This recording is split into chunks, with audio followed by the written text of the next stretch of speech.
다시 한번 말씀을 드리지만요, 성경은요 원래 장과 절로 나누어져 있는 게 아닙니다.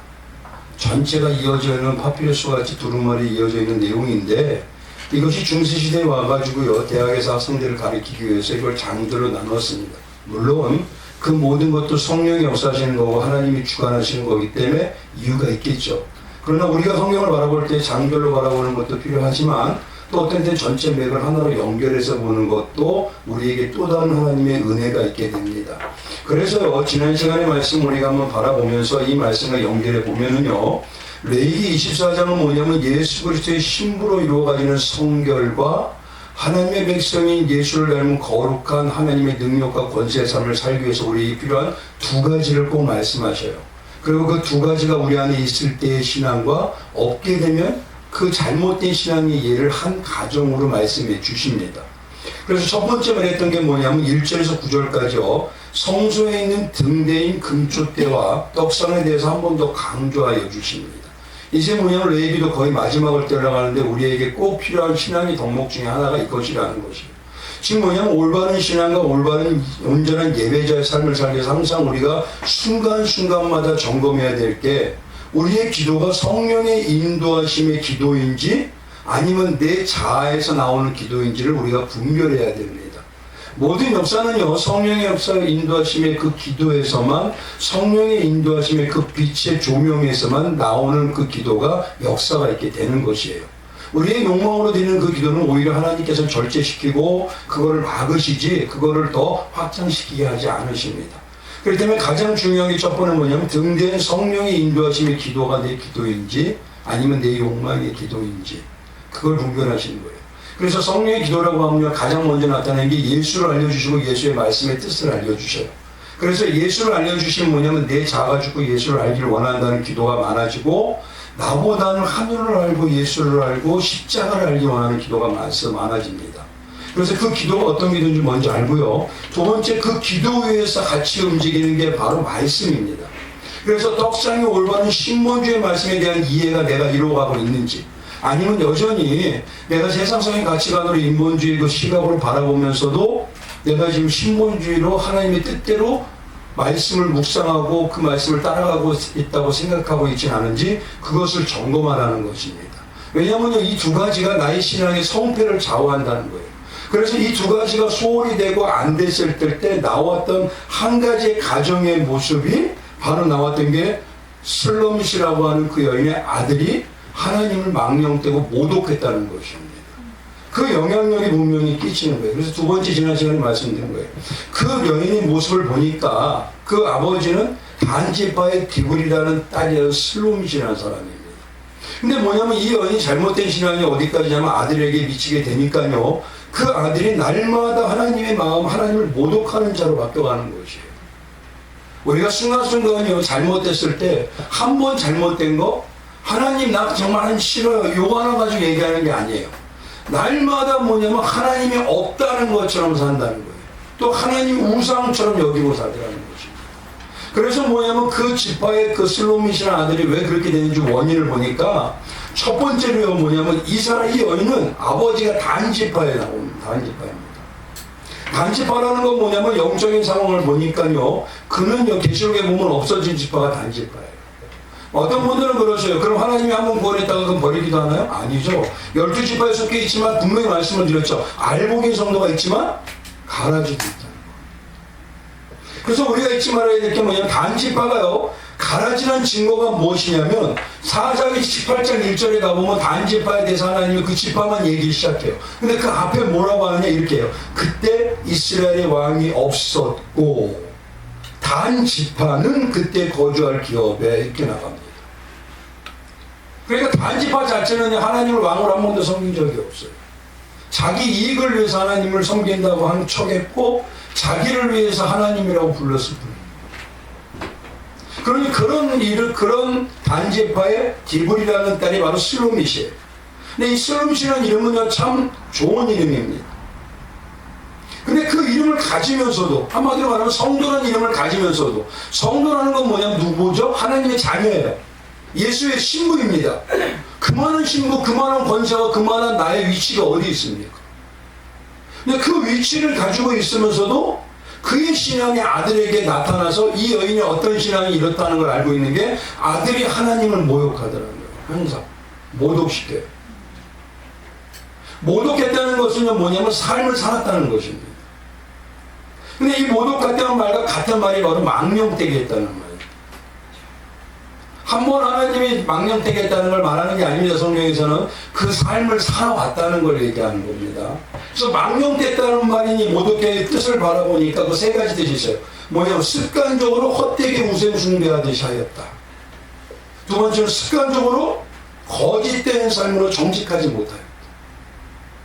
세 번째 뭐냐면 습관적으로 하나님을 가볍게 여겨서 때와 장소에 따라 신앙이 척이고 신앙이 아닌 척했다는 얘기.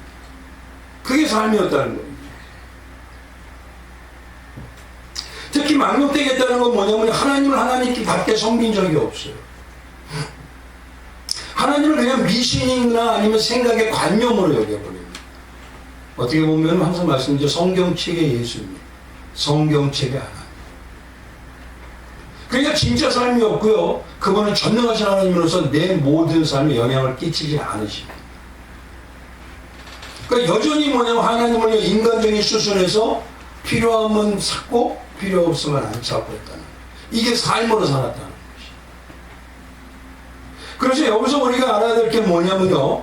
태생이 다른 단지파와 같이 가라지 성도는 하나님을 모독하는 길로 반드시 갑니다. 근데 문제는 뭐가 있냐면은 그 가라지의 영향을 누가 받느냐면 알곡들이 받고 있더라는 거예요. 아직까지 하나님 말씀이 깊이 묵상하지 못하니까. 예수 그리스도 동행하지 못하니까 사단의 장난감같이 돼버리는 거예요. 그리고 신앙이 연약하고 어린아이 수준에서 못 벗어나니까 그 영향력으로 이것이 가라지가 가는 길이 맞다고 여겨버려버립니다. 하나님을 왕으로 섬기는 모습이 당연한 거야. 뭐 어쩔 수 없지 뭐. 아니요. 그렇게 하시지 말씀하신 적이 없습니다. 그래서 혹시라도 내가 알고기지만 가라지의 영향을 가지고 세상적인 시각을 바라보는 모습으로 교회에서 가고 있지 않은지 이거를 자꾸 점검하는 거죠. 물론 한번 보십시오. 한 번 구원받은 성도는 구원은 잃지 않습니다. 반드시. 이게 우리 신앙입니다. 그러나 우리 육신의 눈으로 볼 때는요. 성도의 권세와 능력을 상실해서 삶이 날마다 사단의 장난거리가 세간살이와 같다면 하나님이 구원해 준 걸 부끄럽게 만드는 거 아닌가 이거예요. 세상 사람들은요. 우리의 모습을 우리의 말씀을 보고 믿지 않습니다. 말씀을 보고 믿는 게 아니라 판단하진 않아요. 뭐냐면 우리의 모습을 보고 판단하는 거예요. 믿음이 아니에요. 그건 판단할 뿐입니다. 근데 최소한 하나님의 백성으로서 우리가 하나님의 이름을 모독시키는 일을 하지 말아야 되지 않겠냐 이거죠. 그래서 정말 신앙은요 하나님을 친구로 아버지처럼 대하는 건 좋지만 성도가 항상 잊지 말아야 될 건 하나님은요 나의 친구가 되시고 내 아버지가 내 남편이 되지만 잊지 말아야 될 건 하나님은 전능하신 하나님. 이걸 잃어버리면 우리 신앙은요 그냥 종교가 되거든요. 그래서 하나님께서는요 우리의 뒷부분에 뭘 얘기하냐면은 동형보복법이라는 걸 얘기를 해요. 이에는 이, 눈에는 눈. 왜 이걸 여기다 기록하셨을까요?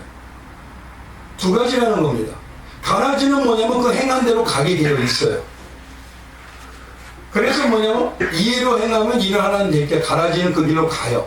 그건 당연한 길입니다. 그러나 문제는 뭐냐? 동형보복을 기억한 건 뭐냐면 성도에게 내가 잘못된 신앙이나 내가 죄악된 모습으로 갈 때는 나를 다시 하나님이 그걸 또 겪게 하셔서 훈련을 시키셔요. 내가 남을 이해를 못하고 나를 용서 못하잖아요? 그러면요 내가 그 일을 또 겪게 하셔요. 넘어갈 때까지. 그래서 동형보복법이 성도에게는요 나를 사랑하셔서 훈련하는 은혜예요. 근데 가라지에게는 행한 대로 갚아가주는 하나님의 형벌입니다. 그러니까 이게 바로 뭐냐면 신본주의예요. 그래서 이걸 분명히 우리가 분별할 수 있어야 됩니다.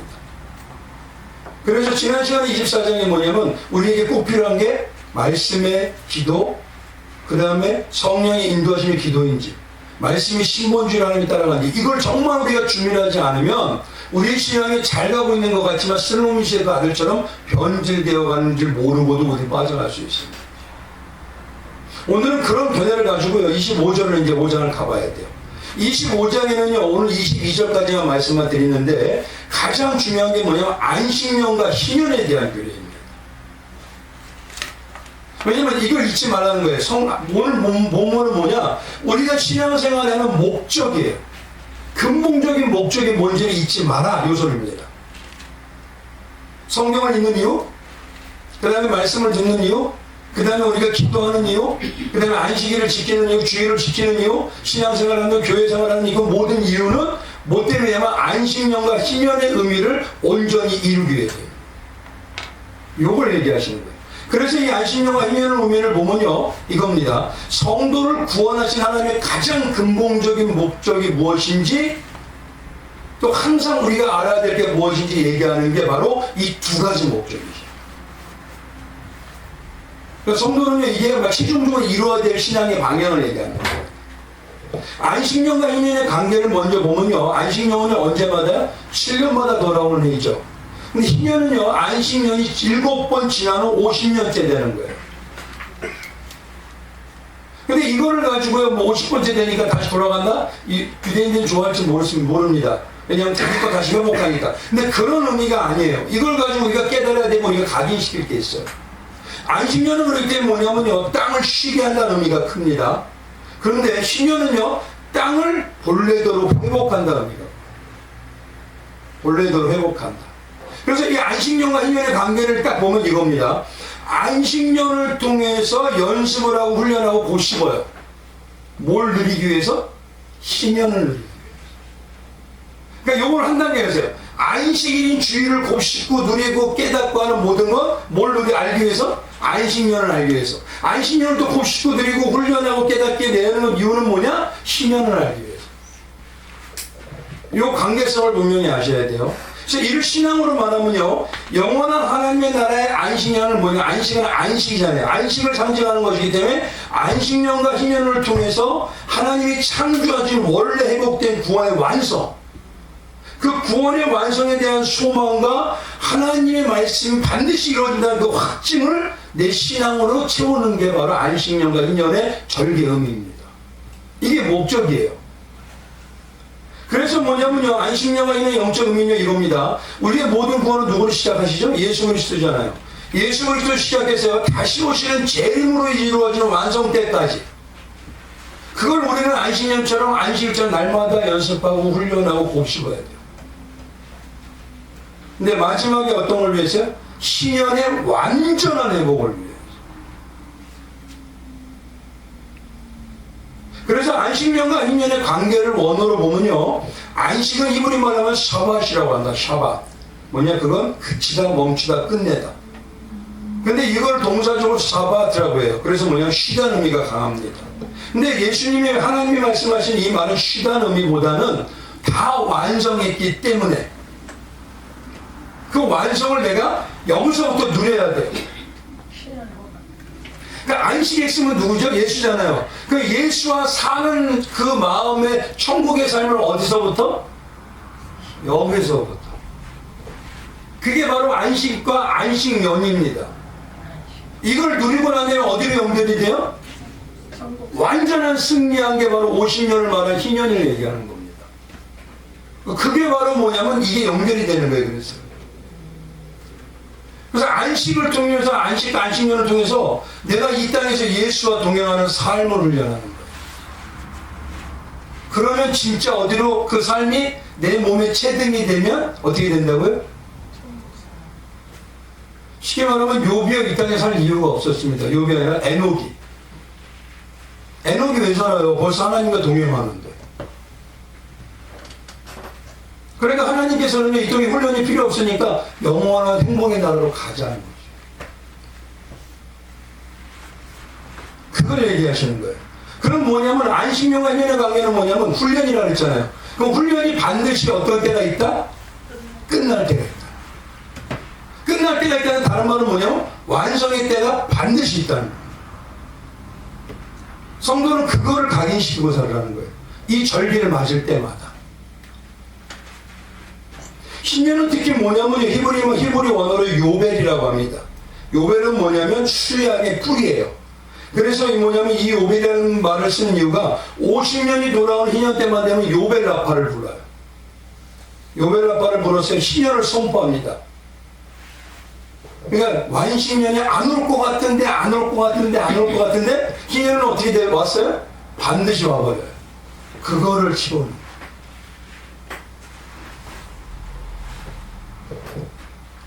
그래서 영적으로요 하나님께서 창조하신 본질적인 가장 온전한 원래 죄가 없는 자, 그 없는 상태로 돌아가기 때문에 희년을 다른 말로 말해서 원위치해라고 합니다.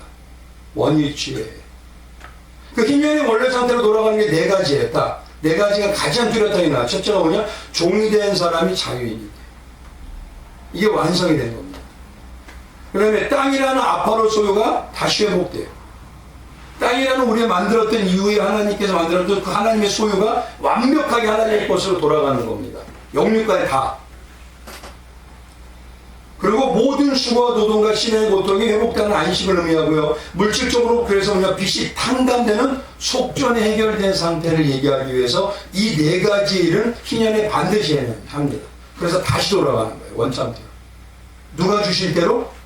하나님이 주셨던 그때로. 네.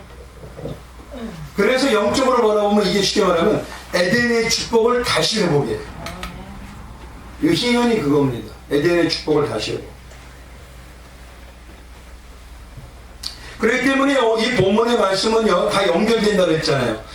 오늘 레위기 23장에 있던 그 내용부터 시작해서 안식일과 절기 얘기했죠. 그 다음에 안식일 얘기했죠. 그러고 난 다음에 가장 중요한 게 말씀과 기도에 대한 얘기했죠. 그게 이유가 뭐냐? 안식일이나 절기가 안식년과 희년을 알기 위해서. 그러니까 요 정도를 아시고 오늘 본문 말씀으로 돌아가면요 첫 번째 1절 한번 이제 가보시기 바랍니다. 1절 한번 봉독할게요. 같이 1절 봉독합니다. 시작. 여호와께서 시내산에서 모세에게 말씀하여 이르시되. 1절을 시작하면요 지금까지 들어본 말씀 중에서 약간 특이한 게 있으실지 기억이 있을지 잘 모르지만요 좀 특이합니다. 왜냐면은 여기서 뭐냐면 여호와께서 말씀하시되 라고 하시는데 이 부분에서 뭐라고 얘기하면 여호와께서 어디 장소를 하나 얘기를 딱 하죠. 그게 어디죠? 시내산입니다. 지금까지 하나님께서 모세에게서 어디하고 얘기하냐면 회막에서 얘기했었어요. 회막. 그런데 지금 이 부분에서 다시 상기를 시키는 거예요. 시내산에서 모세에게 말씀하시되. 언약의 시작이 어디였습니까? 시내산이었잖아요. 말씀을 받을 때 처음. 가장 근본적인. 그러니까 뭐냐면 여기서 말씀한 25절이면 나의 근본적인 너와 언약을 맺고 너를 이끌어가는 그 목적이 무엇인지 모세에게 말씀하시되 요 소리입니다. 그러니까 이 하나님께서 뭐라 하냐면 창조 때부터 시작해서 마지막까지 모든 이루어가는 그 모든 거 그 목적이 나는 너희에게 안식년과 희년을 알게 하기 위해서다 이 소리입니다. 그래서 여기다가 시내산이라고 딱 써놓은 거예요. 대부분 다 회막에서 얘기하기엔 모세에게 말씀하시대로 하시는데 여기서 이게 내 근본 목적이다. 2절 한번 가보시기 바랍니다. 2절을 제가 봉독할게요. 이스라엘 자손에게 말하 이르라 너희는 내가 너희에게 주는 땅에 들어간 후에 그 땅으로 여호와 앞에 안식하게 하라. 이스라엘 백성이 가나안 땅에 들어가는 후요 7년마다 안식년을 지키라는 명령을 하십니다. 7년마다 지키라는 건 뭐죠? 아까 말씀대로 연습과 훈련하라는 거예요. 그때가 오면 몸에 침략을 시키라는 겁니다. 우리가 여기서 예배 드리는 이유가 뭐죠? 계시록에 보면 가장 먼저 나오는 천국 백성들의 삶이 뭘까요? 하나님 보좌 앞에서 예배 드리면서 거룩하다 거룩하다 만군의 여호와여 거룩하다 이 예배예요. 그 예배는 어디서 배워야 돼요? 최고입니다. 최고입니다. 나의 전부이십니다. 나의 기쁨입니다. 나의 거룩한 예수 그리스도시요. 이거 여기서 배워야 되는 거예요. 그래야 이것이 뭐냐 천국에는 오직 예수님밖에 없고 예수님이 통치하는 그 능력밖에 없거든요. 그래야지 이게 연결되죠. 여기서 죄악에 사는데 내가 천국 들어갈래요? 들어갈 수가 없어요. 속성이 안 맞으니까. 그래서 이 땅에서 천국의 백성이 연습을 해야 돼요. 연습하고 말씀드리는데 훈련한 이유는요 훈련이 끝날 때가 있고 완성일 때가 있다는 겁니다. 그리고 훈련받은 그대로 그 삶을 살아낼 때가 반드시 있다는 거예요. 그래서 뭐냐면 예수님께서 하나님께서 말씀하실 때 너희는 가나안 땅에 들어가래. 가나안 땅은 뭐라고 얘기했죠? 젖과 꿀이 흐르는 땅. 이건 뭡니까? 말씀이 역사하는 그 땅. 그 땅에 들어가서 말씀으로 살아가는데 안식년과 희년의 삶을 살아가는 것이 목적이 되어라. 그래서 성도인 우리는요, 교회의 삶이 먼저 뭘 해야 되니까 여기서부터 임금과 구조를 온전히 섬기는 그 통치의 삶을 배워야 돼요.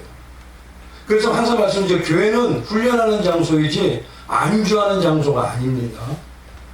이 땅은 훈련해가지고 예수를 증거하는 증인의 장소이지 여기서 누리고 마르고 닳도록 내가 붙박이로 살겠다 아닙니다.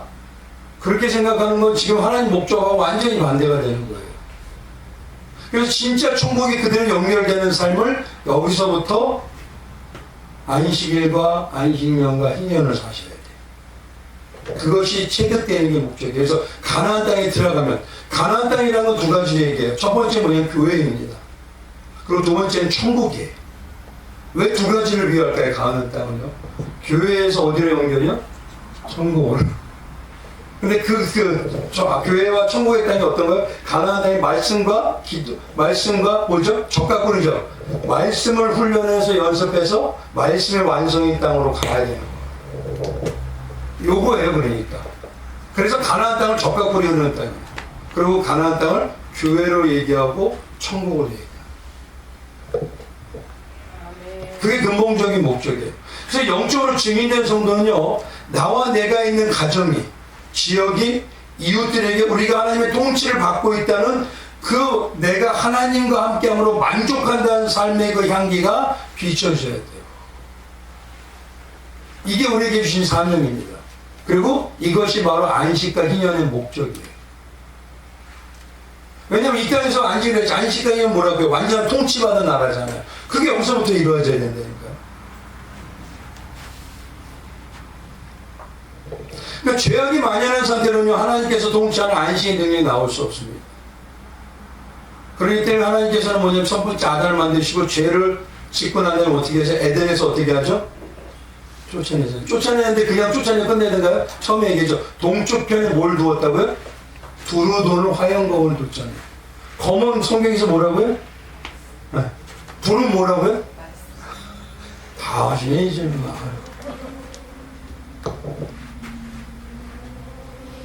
그래서 뭐냐면 2절부터 내가 있는 이곳에서부터 말씀의 통치를 받고 말씀에 순종하고 말씀과 하나하고 말씀이 내 주인이 되는 걸 사는 게 예수와 동행하는 거예요.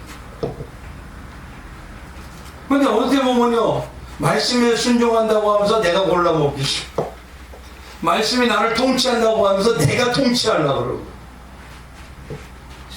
그러니까 문제가 심각해져요.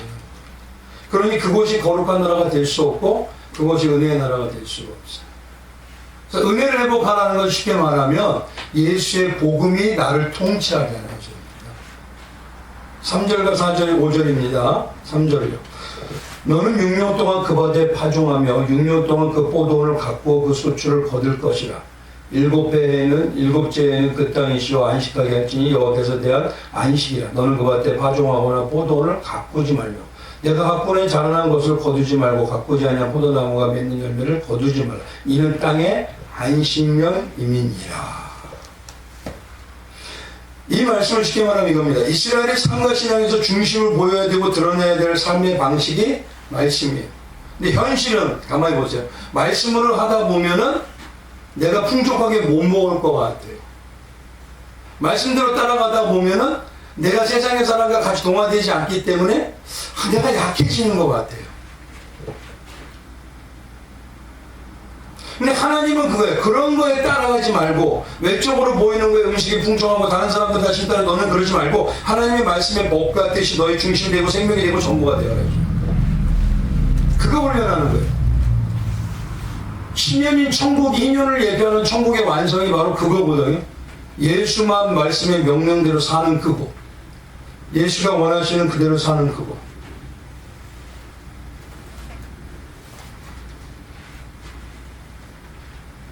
그래서 뭐냐면 그만큼 말씀대로 붙들려 사는 걸 쉽게 말하면 예수 그리스도와 함께하기 때문에 안식일을 거룩하게 지키는 거고 안식년을 거룩히 연습하는 해로 맞이하는 거고 그것이 신년으로 넘어가는 해가 되는 거예요.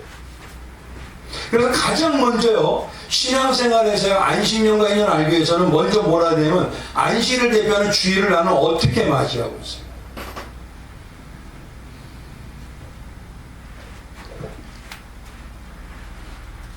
여기서 안식에 대한 예수와 동행하는 안식에 대한 기쁨의 삶을 맞이해야 돼요. 신앙을 우리가 하는 이유는 뭐죠? 예수와 삶을 사는 거잖아요. 그러니까 뭐냐면 삶을 같이 사는 그 기쁨을 내가 여기서 찾아야 되고 만나야 되는 것입니다. 그것이 나에게 가장 소중해야 돼요. 근데 죄송하지만요 그리스도인이라고 하면서 주일과 신앙생활이요 골라먹기식이고 취미생활과 같은 분들도 있습니다. 물론 아직까지는 영적으로 성장하지 못할 수가 있어요. 그런데 문제는 뭐냐 연수가 오래됐는데도 아직까지 그대로 문제가 있어요. 그거는 문제가 있는 거예요. 그러니 나는 쉽게 말해서 뭐냐 예수님이 말씀하셨던 예수님과 사는 기쁨을 보화처럼 나는 지금 그 보화를 본 것 같은 기쁨을 누리냐는 거예요. 왜냐하면 예수가 보화라고 하셨잖아요. 밭에 감추인 보화. 그럼 우리 성도님들이 다이아가 있다고 해보십시오. 어떠십니까? 그런데 예수가 나에게 있다고 해보십시오. 어떠십니까? 그 보석보다 더 나에게 보화로 느껴지고 나에게 기쁨을 주나요? 예전에요 제가요 이런 분이 있었어요. 뭐냐면 사채업을 하시는 분 한테 사업을 하던 분. 그분이 즐거운 뭔지 아시나요? 날마다 목숨의 위협이야. 그래서 경호원이 항상 4명이 쫓아다녀요. 이 사람 짜리몽땅이야. 근데 경호원은 더보다 더 커요. 뒤에 쫓아가보니 안 보여요. 근데 그 사람이요 나중에는 얘기하는데 뭐냐 자기 목적은 금고에서요 보석 다듬는 거. 삶이 이것 때문에 자기 기쁘대요.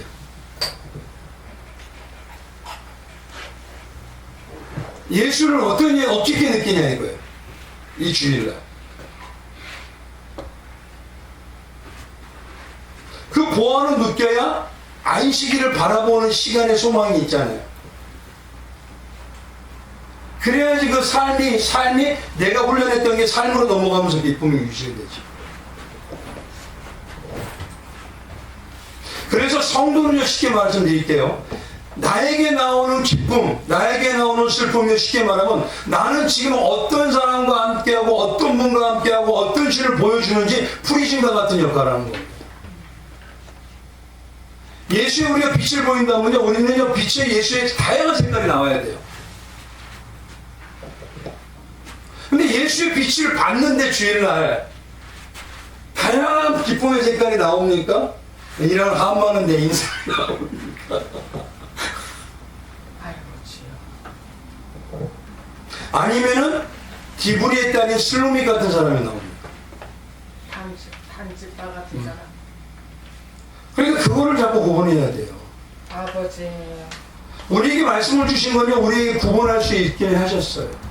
그리고 기도할 수 있는 소망을 주셨어요. 그러니까 역사는 누가 하시는 거예요? 하나님.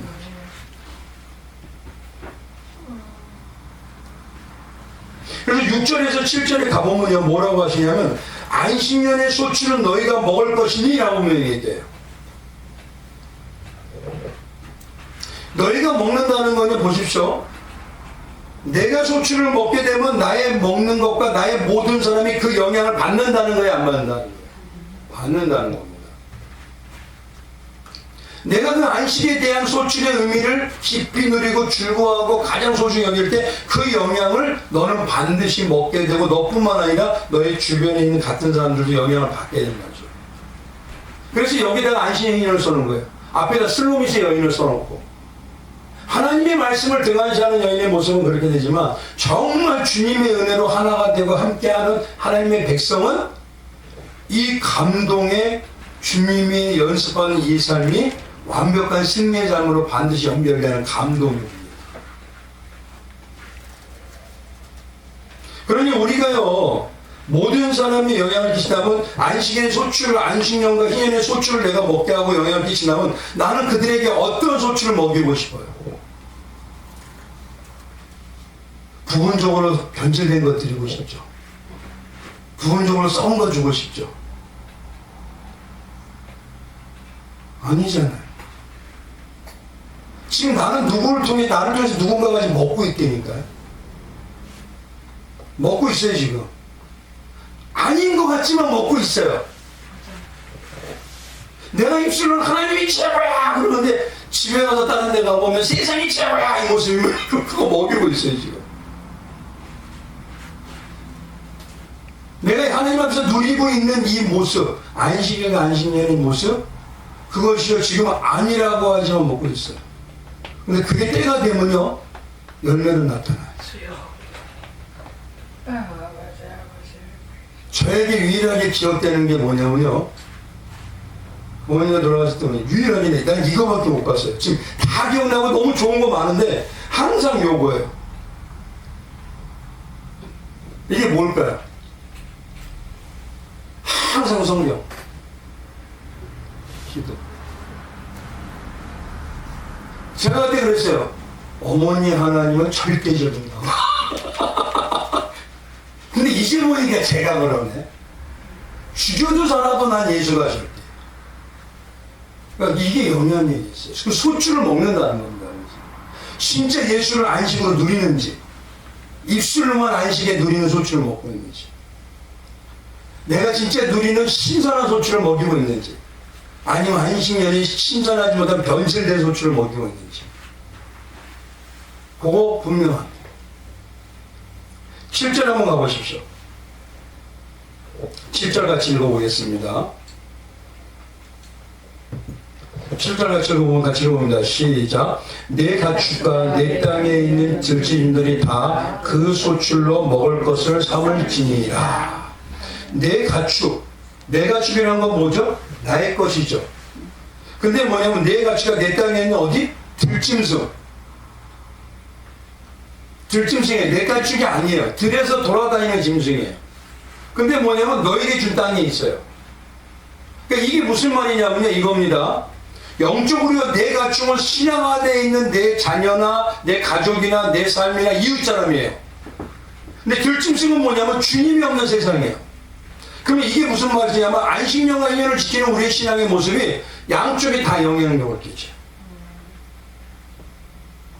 우리 신앙의 모습이요, 우리 안에서도 영향력이 되지만 세상에도 분명히 영향력을 끼칩니다. 이거 아셔야 됩니다. 교회가요 최소한의 성령으로 자생령을 잃어버리면 세상은 악의 구렁텅이로 떨어져요. 어떤 분들이 그러죠. 왜 세상이 이렇게 악해요? 저 그래요. 우리가 악해요. 우리가 악하면요 그건 100배 1000배 더해요. 당연한 거니까. 그래서 오늘 뭐냐면 너희가 안식년과 안식일을 어떻게 누리느냐, 그것이 뭐냐면 내 가축 너의 것에도 영향이 있지만 들짐승에까지도 영향이 간다. 그래서 예전에 학생들한테 제가 그랬어요. 지구는 누가 지킬까? 독수리 오영자가 지키지. 그리고 무슨 옛날 만화 그랬잖아요. 근데 좀 이랬어요. 지금 누가 지킬까? 너가 지켜. 성도가 지키는 거지. 성도가 타락하잖아요? 그러면 이 훈련장이 있을 이유가 없어요, 더 이상. 그게 멸망입니다.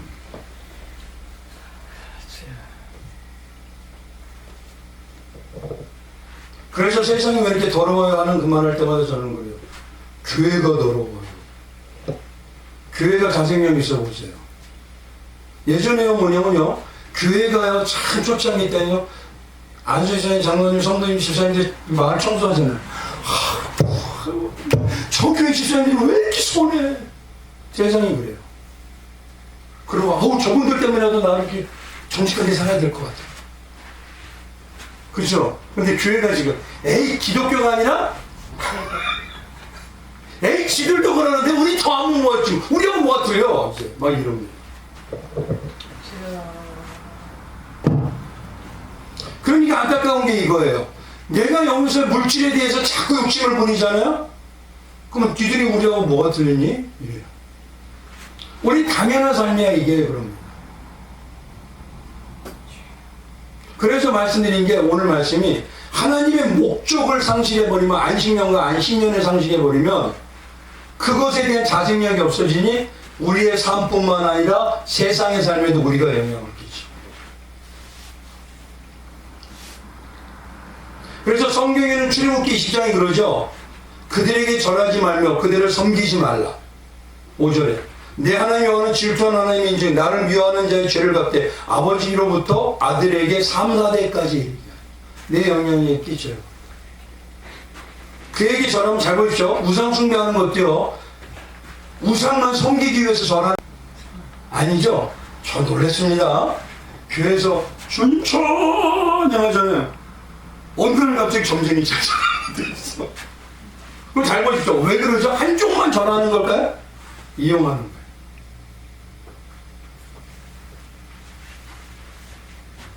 근데 하나님 뭐라고 하냐면 그들에게 절하고 있구나. 그를 섬기고 있구나. 근데 그 영향력이 최소한 몇 대? 3, 4대까지 갈 거야. 근데 나를 사랑한 내 계명을 지키는 자는 몇 대? 수천 대까지. 아버지는 다 잘하시네. 아버지요. 그러니 안식년의 가장 큰 핵심은 뭐냐면요. 땅의 시원이 안식년가 아니에요. 가장 중요한 건 안식을 하는 건 하나님의 관계가 너는 지금 어떻게 돼가고 있는 관계를 어떻게 정립시키고 있느냐는 거예요. 어떤 관계를 정립시키고 있느냐. 이제 8절에서 마지막 55절까지는요. 희년입니다. 희년. 희년인데요. 오늘 희년에서 보면 22절까지가 딱 두 가지만 말씀을 드릴 거예요. 희년. 희년을 누리는 가장 핵심적인 우선 핵심이 뭐냐면 8절에서 12절입니다. 거기에 뭐냐? 종이 된 사람이 자유이 되고 땅의 소유가 다시 회복되고 모든 수가 노동에서 안식이 되고 빚이 탕감하는 원회복에 대해서 얘기하셔요. 그러면 잘 보십시오. 이걸 한번 한마디로 얘기해 보세요. 종이요 자유가 되면 어떤 마음이 들까요? 누가 나를 자유를 시켜줬어. 그럼 그 사람에게 어떤 마음이 들까요? 자유시켜준다. 내가 잃어버렸던 땅을 회복시켰어. 그럼 나를 회복시켜준 그 사람에게 나는 어떤 마음이 들까요? 이걸 한마디로 딱 생각을 하셔야 돼요. 내가 수고하고 노동에 날마다 사는데 이제 노동 안 해도 돼. 내가 책임져 줄게. 어떤 마음이 드세요? 감사. 네? 감사는 오늘 배웠잖아요. 어떤 마음? 어떤 신앙? 은혜 신앙. 그래서 쉽게 말해서 신년의 가장 8절에서 12절은 뭐냐면 이 네 가지 핵심이 딱 하나가 뭐냐? 너 은혜 신앙이냐 이 소리예요. 대가 신앙입니까? 은혜 신앙입니까? 은혜 신앙. 아니 대부분 어떤 분들은 말을 그렇게 놓고 한 만큼 대가하기 위해서 오늘은 내가 지나도록 한번 하나님을 위해서 해봐야지 이러시던데 은혜로 봉사하시는 거예요? 더 받을 것 같아서 봉사하세요? 은혜로 헌신하는 거예요? 더 줄 것 같아서 하세요? 우리는 그 뒤에 생각하면 안 된다니까요. 은혜로 우리가 헌신하면 하나님은 너는 내 신부구나 그래서 채워주는 거라니까요. 근데 이 말을 수없이 들었는데도 또다시 바뀌어버리시더라고. 진짜로 그랬어요. 제가 3년 동안 이 신부인지를 말씀을 드렸는데 딱 2달 만에 바뀌는 분을 봤다니까요 제가. 너무 안타깝더라고요. 다시 원래로 돌아가더라고요. 희년의 가장 핵심은 뭐냐? 오늘 말씀이죠. 은혜 중에서도 오늘 일부 얘기했죠. 어떤 은혜? 구원해. 살려주는 은혜. 이 신년에 있는 모든 게 회복되는 게 바로 살려주는 거예요. 다시. 그래서 구원의 은혜가 없으면 부흥 꿈도 꾸지 마세요. 구원의 은혜를 회복 못하면 개인의 모든 게 바꿔가는 거 차라리 아예 생각하지 마세요. 왜요? 내가 말씀과 하나님의 사람으로 온전히 성장하면 나에게 기뻐지는 게 구원의 은혜예요. 그래서 뭐냐? 나를 죽이는 십자가도 나는 자랑입니다. 그 십자가에 나를 죽이니 자랑하게 돼서 나는 주님 안에서 사는 자족하는 자입니다. 그 자가 가장 큰 자. 그래서 8절에서 9절, 12절까지는 바로 뭐냐? 쉽게 말하면 은혜 신앙을 회복하고 있느냐 이 소리. 그러니까 제일 중심이 바로 예수 그리스도의 은혜이죠. 아까도 말씀드렸죠? 계시록의 제일 먼저 회복이 처음 사랑인 은혜라. 두 번째는요, 13절에서 17절까지는요, 뭐냐면, 우리에게 주신 은혜의 핵심과 목적이 뭐냐? 자족이라는 거. 그래서 13절에서 17절은 뭐냐면, 너희에게 안식년, 희년, 주님 안에서 누림이에요. 한번 여쭤보겠습니다. 예배가 누림이세요? 예배가 의무시고 책임만 있으세요?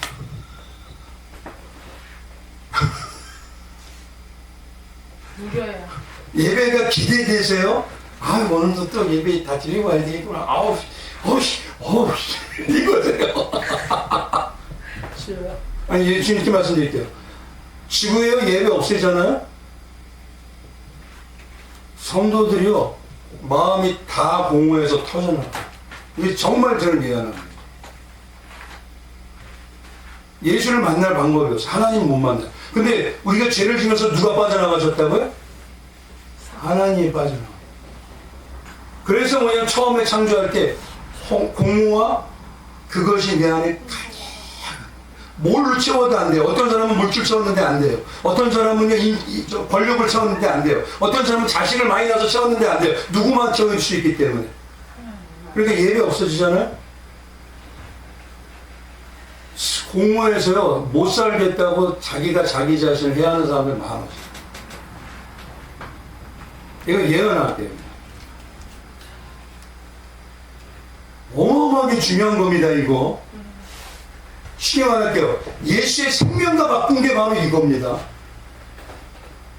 예배를 허락하게 하기 위해서 예수의 생명을 바꾸고 그 휘장을 찢어내버리시고 피를 거기다 뿌려내신 거예요. 우리에게 예배를 드리게 하기 위해서. 근데 예배가 요즘은요, 우울증걸요. 정신질환. 맞아요. 예배 진짜 나오는 하나의 백성들은 못 견뎌요. 주여. 진짜 제가요, 가끔 보면요, 시험 들었던 분들이 우리 교회 올 때가 있거든요. 그럼 그분들이 뭐냐, 예배가 너무 갈급해서 도저히 못 견디게 했었어. 그나마 있으니까 다행이죠. 교회들이 있고 예배가 있으니까. 없어져 보세요. 그래서 두 번째 희년이라고 예배를 통해서 말씀드린 대로 안식이라고 하는 주일과 안식년과 희년의 신앙을 회복하게 하는 두 번째 이유는 뭐냐면, 하나님이 자족하는 신앙으로 장성하게 하기 위해서.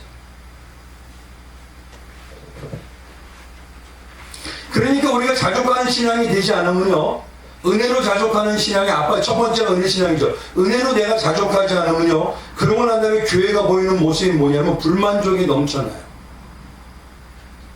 교회가 맨날 일만 해, 몸만 해, 못 견디겠어, 교회는 왜 이래야 돼, 불만이 넘쳐나요. 은혜가 회복되지 않으면. 그리고 뭐냐면 남하고 맨날 경쟁해요. 그리고 남을 비판해요. 그리고 뭐냐면 그와 나를 신앙으로 차등이 도죠. 형제가 아니에요, 더 이상. 계급이 되어요. 이거 심각합니다. 그래서 한번 봐보십시오. 아들 디모데에게 예수, 바울이 뭐라는 디모데전서 6장에 가보면 5절 6절에 이렇게 얘기해요. 마음이 부패해지고 진리를 잃어버려 경건을 이게 뭐로? 강도로 생각하는 자들이 다 뭐가 많아져요? 내 자리만 차지해도 못 견디고, 내가 말하는 집사님하고 다른 사람이 만나면 저 집사님 나보다 저 사람 더 쪼해요. 그쵸? 진짜 그렇습니다. 그게 뭐냐면 마음이 부패해서 진리를 잃어버려서 경건을 잃어버리고 은혜를 잃어버리면요, 이게 나중에 나와요. 그래서 교회가 잘못하면 싸움 터전이 됩니다. 저 그런 게 많이 봤어요. 그런데 그러나 자족하는 마음이 있습니다. 은혜 안에서 내가 사는 마음이 넘치면 뭐다고? 점점 장성해져. 아멘. 이제 이유 아시겠죠? 바로 요겁니다. 아멘. 그러니까 오늘 이 희년을 가지고 우리가 첫 번째 두 가지 하는 건 첫 번째 은혜 신앙입니까? 모양만 있는 경건의 모습으로 다툼이 있습니까? 아니면 진짜 경건의 내가 빠져들어가서 은혜로 풍성함으로 용서도 넘치고 사랑도 넘치고 기쁨도 넘치는 자입니까? 그거를 뭘로 배운다고요? 안식년과 희년으로 배운다는 거예요. 아멘. 그래서 우리에게 그 나갔던 모습을요, 또 잊지 말라고. 성경이 말하면 이제 마지막 하나만 더 말씀을 드릴게요. 20절에 가보면요, 어떤 일이 있냐면은 하나님의 언약을 믿지 못하는 사람들에 대해서 얘기가 나와요. 근데 하나님의 언약을 믿지 못하면 하나님이 진노하실까요? 안 진노하실까요? 진노하실 것 같죠? 근데 진노 안 하죠. 레위기 25장 20절 한번 가보십시오. 만일 너희가 말하기를 우리가 만일 일곱째에 심지도 못하고 소출을 거두지도 못하면 우리가 무엇을 먹으려 하겠으나, 의심하는 거예요, 아니에요? 의심하는 겁니다. 근데 이런 의심이요, 하나님이 뭐라고 대답하냐면 21절과 21절에 2절에 이렇게 대답합니다. 하나님께서는 여섯째 해 48년 2년 전에는 곡식과 열매를 거두고, 그리고 그 곡식과 열매를 3년을 먹게 하겠고. 이게 어디에 기록되어 있어요? 어디에 기록되어 있죠? 성경이 지금 말씀 기록하고 있는 거잖아요. 그리고 지금 여섯째인 2년 전부터 3년 쓸 것을 주시고, 그 다음에는 안식년과 그 다음에 희년, 그리고 희년 다음에까지 충분히 먹게 하겠다는 것을 언약하십니다. 근데 아까 말씀드렸죠. 이 언약은 누구에게만 속하는 거예요? 가라지? 아니요. 알고. 그래서 예수 하나님은 뭐냐면 딱 구분을 줘요. 내 자녀가 못 믿겠다? 그러면 또다시 다독여요. 또 훈련시키. 근데 그 방법이 뭐냐? 언약을 다시 확인해라, 이 소리예요. 이거 오늘 잘 보십시오. 만약에 희년에 두 가지라 했죠? 은혜신앙 되고, 은혜신앙이 보면 자족이 되잖아요? 그런데 내가 이 믿음이 안 생겼다? 그러면은 그 믿음을 알고 있는 먼저 부모 세대하고 먼저 하나님의 백성들이 어디로 돌아가느냐? 다시 말씀으로 돌아가서 언약을 강해시키라. 그럴 때는 어린 알곡들은 다시 믿음이 생깁니다. 그래서 뭐냐면 하나님께서는 내 자녀에게는 난 또다시 얘기해, 또다시 훈련해, 또다시 채워. 그래서 어디까지요? 나만을 바라오기까지. 안식년, 희년이 바로 이 두 가지 오늘 말씀드립니다. 그러니까 중요한 건요, 하나님 신의 자를 쓴 목적은 안식년과 희년이 되게 하는 거예요. 우리의 신앙이 어디를 바라보는 신앙?